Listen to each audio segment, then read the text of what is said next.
예, 그런데 오늘 뉴스에서 가장 시선을 끌었던 사진은 이건 것 같습니다. 역사책에서나 볼 법한 백마를 타고 백두산에서 김정은 위원장이 오랜만에 모습을 드러냈습니다.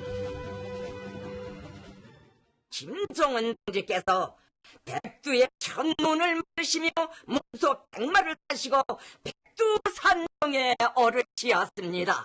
백마를 타시고 영봉에 거연히 서시어 첩첩이 늘어선 산벌들을 굽어보셨습니다. 조선중앙TV의 수신 상태가 좋지 못해서 양해를 부탁드릴게요. 먼저 안 소장님, 저는 이게 제일 궁금했는데 김정은 위원장이 우리의 조국 장관 이슈가 끝나기를 바랬다는 듯이 저렇게 바로 사진을 공개했단 말이에요. 네, 아주 절묘한 말하자면 타이밍인데 조국 장관 얘기가 우리 언론이나 대한민국 사회에서 화두가 될 때 북한은 아주 잠잠했습니다. 그런데 이거 끝나기가 무섭게 마치 기다렸다는 뜻이 백두산에 나타나서 저렇게 뭔가 미국을 향해서도 포문을 열고 북한 주민들을 향해서도 뭔가 김정은의 어떤 강한 결심을 보여주고 있는데 이것을 볼 때 아니라 북한이 우리 대한민국 언론들을 잘 소취하다가 그걸 절묘하게 이용하지 않는가 이런 생각마저 듭니다. 그런데 아니 물론 북한에서 백마가 보통 의미는 아닌 거는 잘 알려진 사실입니다만 중세시대도 아니고 이게 지금 백마를 타고 등장했다. 어떤 내막이 있다고 봐야 될까요? 그렇죠. 지금 스텔스 F-35A니 우리가 이런 걸 지금 화두로 삼는데 사실 북한 주민들은 스텔스라는 용어 자체를 모르니까. 근데 저게 과연 내부용이냐 외부용이냐 이게 상당히 중요합니다. 근데 제가 볼 땐 내부용인 것 같으면서도 또 외부용일 수도 있다.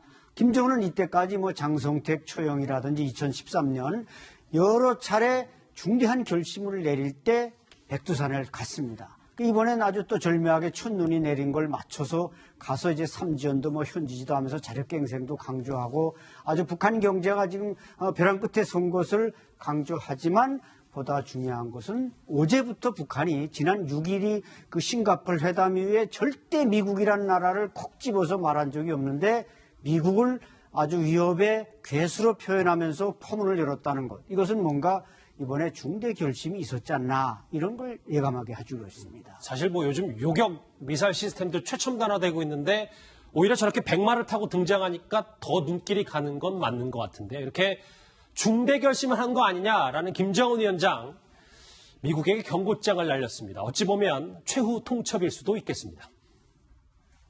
세력들의 집요한 제재와 압살책 등으로 의연 어렵고 우리 인민 앞에 강요해온 고통은 이제 더는 고통이 아니라 그것이 그대로 우리 인민의 분노로 변했다고 하시면서 And what we're seeing from China right now, unfortunately, is some slippage in the enforcement of the sanctions, particularly when it comes to ship-to-ship transfers happening in their territorial waters. 인민의 분도 얘기를 김정은 위원장이 했기 때문에 김종우 시장 이 정도면은 조만간 ICBM 시험 발사 예고한 건 아닙니까? 당분간은 협상의 끈을 버리지 않았기 때문에 당장 쏠 가능성은 없습니다만 이번에 백마 타고 나타난 게 두 가지 의미라고 봐야 됩니다. 하나는 이제 대내적으로 자력갱생에 의해서 미국의 제재를 극복하자는 게 하나고 두 번째는 미국에 대한 대미 메시지인데 만약에 계속해서 제재를 해제하지 않으면 우리가 새로운 길을 가겠다. 그 새로운 길 자체가 바로 지난번에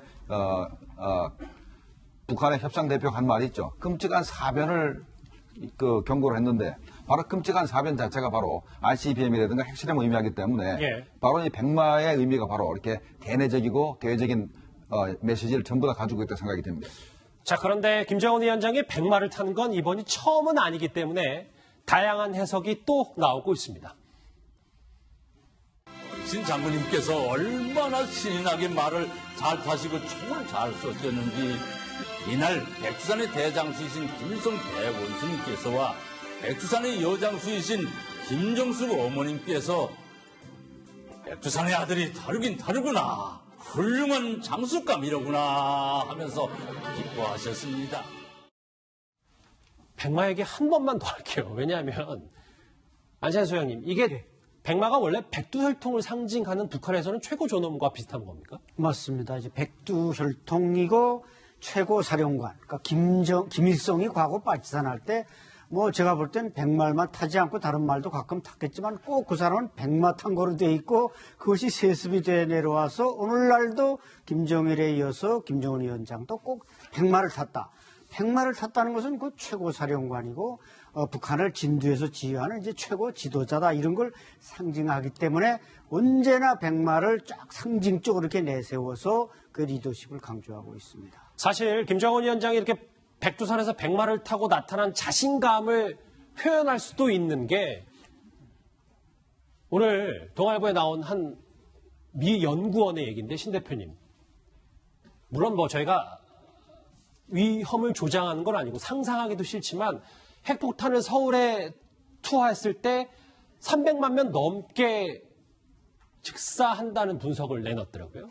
그렇죠. 이제 브루스 베넷이라고 그 미국의 아주 싱크탱크 중에서 랜드 연구소의 아주 유명한 연구원인데 지난 6차 핵실험의 핵탄두를 브루스 베넷 박사는 230킬로톤이다라고 분석을 했습니다. 자, 그러면은 그게 히로시마 원자폭탄이 15킬로톤 정도 되니까 그 히로시마 원자폭탄보다 거의 10여 배가 더 위력이 세죠. 그런데 당시 히로시마에 54만 명이 살았어요. 근데 지금 서울에 1,000만 명이 살지 않습니까? 예. 그러니까 히로시마 원자폭탄보다 거의 15배 이상 그 강력한 데다가 인구 밀도는 훨씬 높죠. 그러다 보니까 318만 명이 즉사하거나 중상한다. 히로시마 원자폭탄 때는 16만 6천 명이 죽었어요. 1년 내에. 그러니까 저 계산이 사실은 틀린 건 아니다라는 겁니다. 최후 통첩도 그렇고 백마를 탄 김정은 위원장과 관련해서 여러 가지 해석과 그리고 이런 유사시의 정말 끔찍한 얘기, 분석까지 나오고 있는데요. 자, 그런데 이 김정은 위원장이 백두산에서 백마를 탈 때쯤 평양에서는 남북 간의 축구 대결이 있었습니다. 시청자 여러분도 어제 저희가 전해드려서 아시다시피 깜깜이 경기했는데요. 일촉즉발의 상황도 있었습니다. 이도원 의원님. 네. 어제 뭐 평양에서 들러온 소식이 몇 대 몇이냐라고 저희도 귀를 기울였었는데 어제 양 국가 양측 간에 좀 일촉즉발의 상황도 있었다면서요? 그렇습니다. 어제 기본적으로 뭐 남북 대결이기도 하고 그 양 팀이 둘 다 2승을 달리고 있기 때문에 서로 그 밀릴 수 없는 경기였는데 여러 가지 정치적 상황 때문에 어제 경기가 굉장히 치열해졌고 또 굉장히 거칠어졌다고 합니다.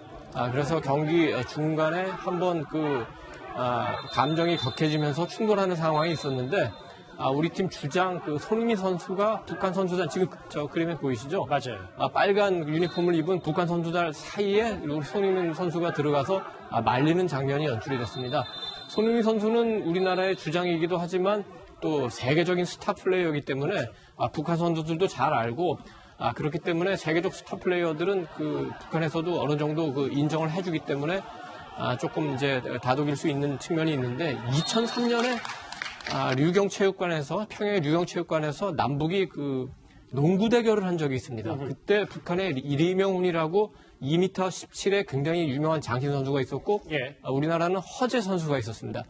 그때는 친선 경기였지만 끝나고 나서 북한 모든 선수들이 허재 선수한테 와서 술을 한 잔씩 따르고 한국의 모든 선수들이 이명훈 선수한테 가서 술을 한 잔씩 따라주는 장면이 연출됐는데 예. 남북 관계가 굉장히 많이 변했기 때문에 서로 술 따라주는 상황은 뭐 연출을 할 수 없을 뿐만 아니라 이렇게 치열한 감정 대결을 하게 된 것으로 보입니다. 과열된 분위기, 경기 분위기를 손흥민 선수가 일단 말렸군요. 그런데 이 손흥민 선수 얘기 말고도 어제 이 얘기가 좀 화제가 됐어요. 화면을 좀 바꿔볼까요?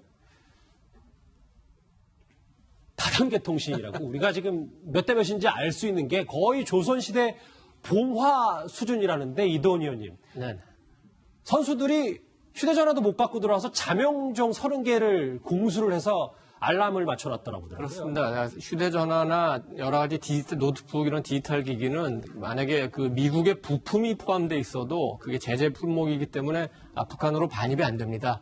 그래서 베이징에 다 놓고 왔고 그렇기 때문에 이제 시간을 맞춰야 되니까 자명종 씨가 가져간 거고 어제 많은 분들이 저녁을 먹으면서 이렇게 휴대폰으로 스코어를 확인하거나 서로 물어보는 모습을 보였는데 중계를 하지 않기 때문에 전혀 소식이 들려오지 않는 겁니다. 그래서 현장에서 아시아 축구 연맹이 쿠알라룸푸르에 본부가 있기 때문에 쿠알라룸푸르에 현장 소식을 전해주면은 예. 그거를 AFC에서 다시 그 한국 축구협회에 보내주면은 한국 축구협회가 홈페이지 그리고 또 그 SNS 계정에 올리면은 그걸 보고 그 축구 팬들이 경기 상황을 알 수 있는 상황이 됐거든요. 그래서 0대0이라는 스코어는 알았지만 중간에 어떤 식으로 흐름이 있었는지 후반에 어떤 식으로 전술이 바뀌었는지 이런 걸 하나도 모르고 나중에 결과적으로 0대0이라는 무승부란 스코어만 알게 됐는데 지금 뭐 디지털 시대라고 하는데 이건 뭐 아날로그도 아니고 예전에 뭐 무선 전보 시대로 돌아간 상황이 되어버렸습니다. 북한이 이렇게 중계도 못하게 하고 무관중 경기를 치르게 한 속내를 태영공사는 이렇게 분석했어요. 그러니까 13일이 그러니까 그제가 3일 전이죠. 북한 체육절이기 때문에 만약에 지면 김정은 위원장 얼굴에 순화를 하겠습니다. 먹칠하는 거다. 비긴 게 북한 선수들 살렸다. 이렇게 안철수 소장이 평가를 했더라고요. 그렇죠. 이게 또 장소가 이제 5.1 경기장이 아니고 김일성 경기장, 과거 이제 모란봉 경기장에서 경기를 했는데 어쨌든 이번에 영상 중계를 못한다면 최소한 라디오라도 중계할 수 있었음에도 불구하고 북한이 이것을 차단하고 그냥 이 결과에 대해서 나중에 끝나고 나서 알려줬다는 것은 그만큼 북한이 이번 경기에서 질 경우 어떤 최고 존엄의 권위와 위신과 관련된 그런 문제로 좀 그러니까 스포츠 정신에서 본 게 아니라 뭔가 정치적 판단을 했다. 이게 개입되다 보니까 우리 국민들이 충분히 보고 싶었던 장면들을 놓치게 된 것입니다. 글쎄, 뭐 우리 정부가 북한의 이런 것들에 눈치 보느라 아쉽다는 표현밖에 못했다. 이것도 좀 문제가 있는 거 아니냐라는 지적도 나오는데요. 오늘 북한과 경기를 했던 우리 축구 대표팀의 얘기까지 해서 오늘 외교안보소 첫 번째 이슈로 준비를 해봤습니다.